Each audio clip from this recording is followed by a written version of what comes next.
What can the moon of is Harsh Mistress teach us about, well, the role of civilization? I don't know if you've ever read it. Honestly, I'm pretty sure most people have never read this book.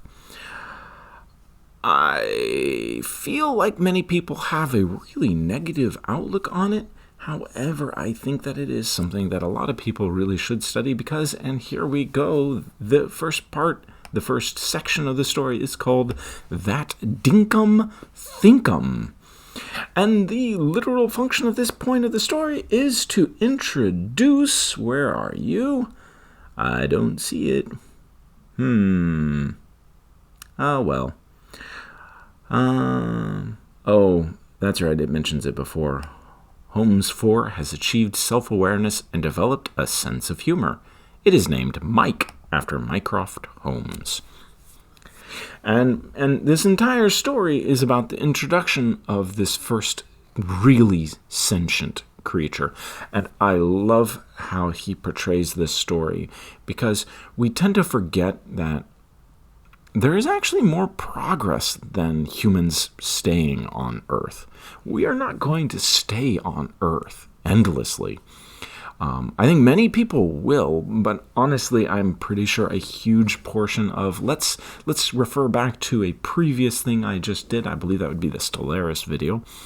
And in it, I was talking about how there are a lot of people who choose to live a lifestyle that many people would look at and go, ooh, why would you want to do that? And it has absolutely nothing to do with their ability or their capability. It has to simply do with what they want to do with their time.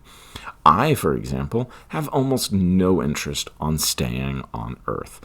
I find modern, advanced civilization to be horrible. I do not enjoy it. I do not want to be around it. I do not like it. It's boring. It really is. It is safe. It is comfortable. It is boring. I have done many things most people have never done, and I enjoy it. If I get the opportunity to, I want to move to the moon. I want to move to Mars. I really do.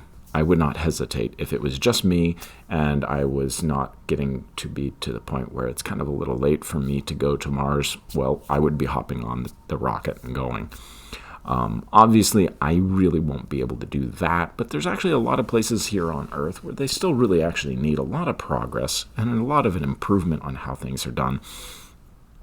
And I'm getting off topic. The point of this story is that it actually explores like an ocean. See, we have these people on the moon, and you can tell that Robert Heinlein actually kind of did, okay, let's actually think about this. If humanity actually traveled to the moon around the time we actually landed on the moon, and instead of just landing a rocket and then flying back and going, oh, wow, wasn't that really exciting? We actually, for some reason, in his case, he says, you know what, maybe it makes sense if we make the moon a penal colony. Yes, so we basically throw prisoners up there. You live, great. You die, whatever. And this whole concept, basically, see, he's like men outnumber women 2-1. Yes, so in other words, there are many unusual forms of family structure. We can discuss that at a later date. That is not really my goal. But you can tell he's actually basically holding this concept because basically these people on the moon have been there for long enough that they no longer really need people on Earth to stay alive. They have figured out how to develop almost all the things that they need to survive on their own, including, in fact, an incredibly advanced computer, which is known as Mike. And basically, I love this story because Mike quickly can logically see that the situation on the moon is no longer tenable. And they need to think about seriously changing the situation in order to produce a more beneficial arrangement for everyone. And as the story progresses, see, I love that line. Yes, there ain't no such thing as a free lunch. Yes, I really love a lot of the things that happens in this story. And it basically talks about, if you lived on the moon, honestly, the single most precious thing is going to be air. And if you lived on the moon, there would actually be laws about air, whereas people who live on the Earth don't care. We do not have laws about it. You can see that in the TV show The Expanse. Yes, in The Expanse, you can tell that they have this concept kind of established, but they haven't really followed through with it, which is kind of silly, because in The Expanse, actually, they're supposed to be like way out there, way beyond where the moon is a harsh mistress. And if they've already gone that far, they've already had to figure this out. Guess what? In a realistic scenario, a bunch of wealthy people trying to restrict access, and I'm doing huge air quotes, restrict access to clean air would not fly. It just would not happen. And I know they like to present it as it would, but this would be the most fundamental, most criminal thing that is feasibly possible. And the only people who would be okay with this idea are people who've never actually lived in an environment where air isn't free. And very quickly you can see that they kind of try to fuzz that line in making, did I say the name of that show right? The Expanse. Yes, they really try to fuzz that line. And, they like basically, Earth is the power of the galaxy. Everything hinges on Earth, and as long as they have Earth's approval, everything's fine. But the moment they lose Earth's approval, then things start going wrong. And, it kind of works, but honestly, it would never have gotten as far as it does in The Expanse generations in order for this basically like powder keg moment to happen. Once the rim starts getting colonized, once people start living on the moon, and this is actually, the moon is a harsh mistress, yes, they basically throw rocks at Earth, yes, which is what happens in The Expanse. And at the end of the day, this is kind of that whole mad situation. Yes, if I've got a nuclear weapon and you've got a nuclear weapon, we cannot argue with each other. Because if one of us treats the other poorly, we can both kill, everyone.